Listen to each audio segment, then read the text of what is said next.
अस्सलाम वालेकुम, welcome to our channel name Urdu by Adeel. मैं हूं आपका दोस्त अदील।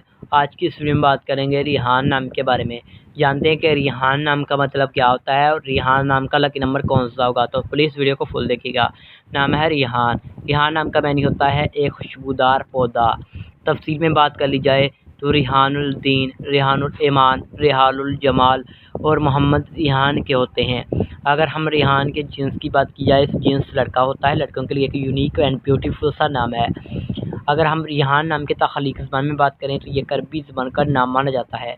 अगर हम रिहान नाम के मज़ाहिब के बारे में बात करें तो ये एक मुस्लिम नाम माना जाएगा। अगर हम रिहान नाम के लकी नंबर में बात कर लें तो इनका लकी नंबर 9 माना जाएगा। इस्लाम के लकी दिन में बात की जाए मुआफ़िक दिन की तो बुध, जुम्मा और हफ्ता शामिल होगा। अगर हम रिहान नाम के लकी कलर्स में बात करें तो पीला, नीला और सफ़ेद रंग शामिल होगा।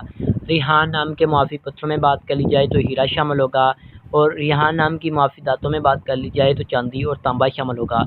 तो उम्मीद करूँगा कि आज वीडियो आपको ज़रूर पसंद आई होगी। तो थैंक्स फॉर वॉचिंग।